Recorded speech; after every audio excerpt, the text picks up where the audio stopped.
Robert Taylor Homes, one of the largest projects in the world.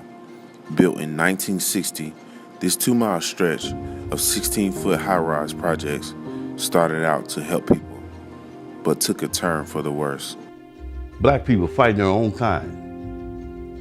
Where we lived, south side of Chicago, was only black people.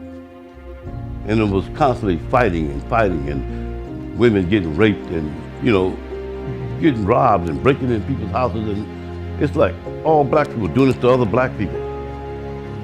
Infested with drugs, gangs, poverty, and lack of education, these projects became a trap to keep people enslaved to the system.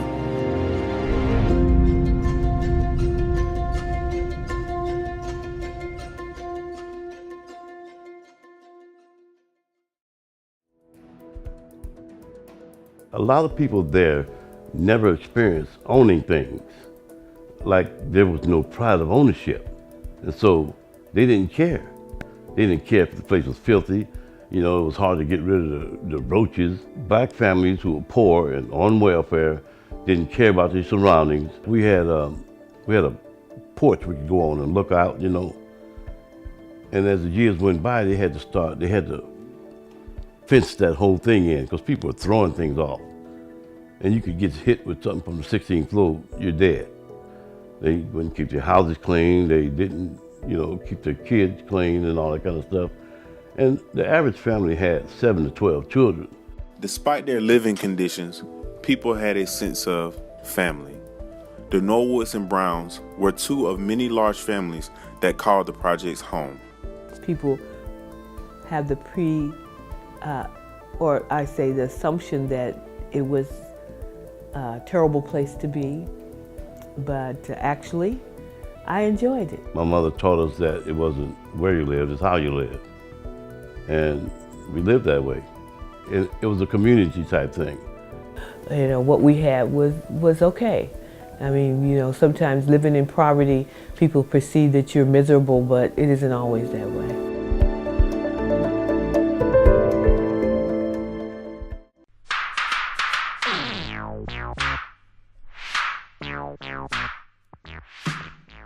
I was swinging on a swing set in the playground, which was centered in between 3 buildings, and he was coming across the playground. I guess he was on his way from the field where the boys all play baseball. Saw this girl with this pretty little girl with the thick hair, swinging on the swing, just asked, "What's your name?" Of course, my wife tells a little bit different. And he just walked up to me and said, "Hey girl, what's your name?" And I was just amazed that such a deep voice came out of such a little person, She says I said, "Hey girl, what's your name?" But I think I just said, "Hey, what's your name?"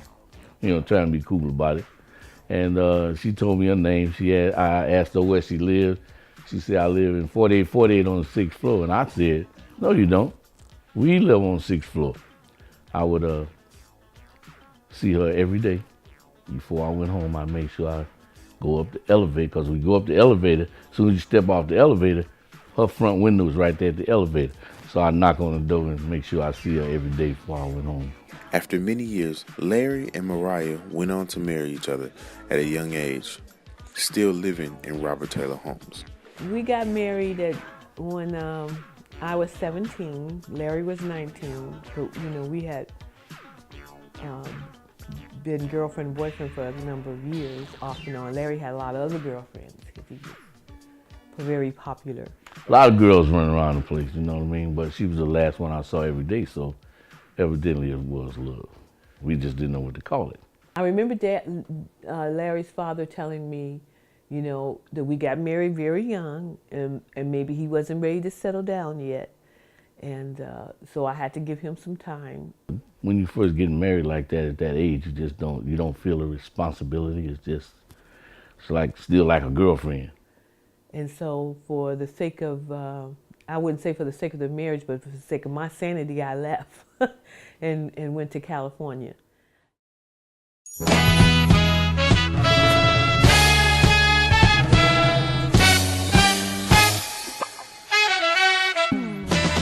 Fueled by the early woes of marriage, love led Larry and Mariah to the West Coast to live the California dream.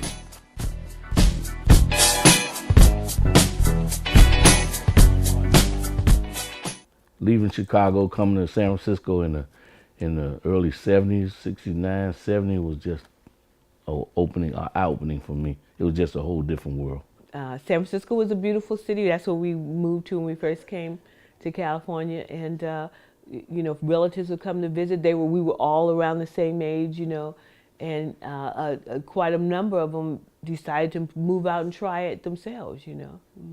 So a lot of them migrated to California and western states from visiting with their brother, and then deciding, in my family too, and decided to, you know, make the move.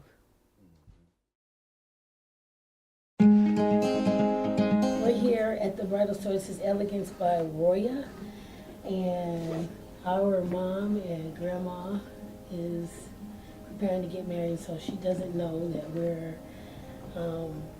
brought her here so she can try on some dresses. Right? Yeah. Oh, God, help me, Jesus.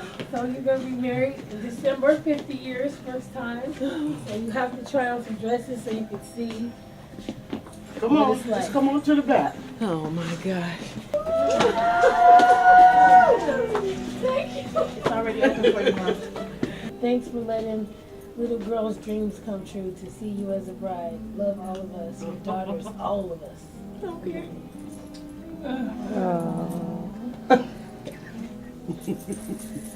You could cry, you could cry. Let it go, let it go. This is your bridal shower that you never had after 50 years.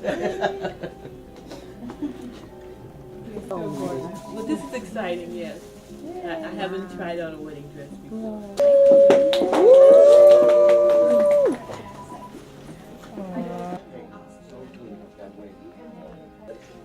I try not to, I just That is great. like a halter tie. Do you have a halter? No, halter goes around her neck. It says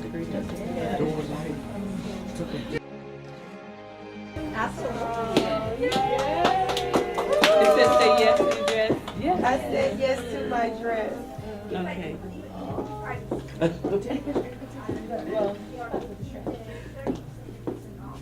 Say yes to the dress.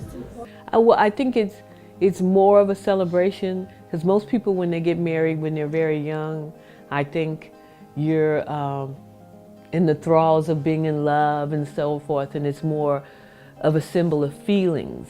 But for me, it's a symbol of history. You know, we have been together 50 years, and we've gone through good times and bad times and gains and losses, and so to make it through, which a lot of my friends and relatives didn't make it through, you know. And we had one friend, I always laugh because he said, I've been married for as long as you have. It just took me 3 wives to get to get there. So for us to make it, you know, through all the things that we've been through, and still love each other and still care about each other, I think it's exciting to celebrate that. I think you should celebrate that. 50 years doesn't happen very often, and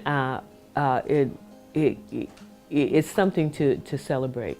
And so that's the most exciting part. It isn't about, oh, the wedding and all the hoop-de-doo and stuff. It's about celebrating something that time and love and stress and frustrations and joy over a long period of time, and then you've endured it, and you need to celebrate it. I'm truly, truly happy with the space I'm in with my wife right now. Of course, we had some ups and we had some downs.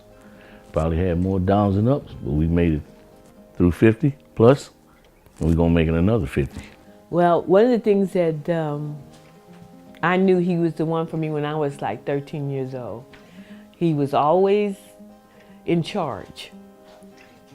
And since I really didn't have a father around anymore, I admired the fact that he was all his younger siblings respected him, and he was respectful to his mom, It may be a flaw to some people, but she's always wanting the best for everyone.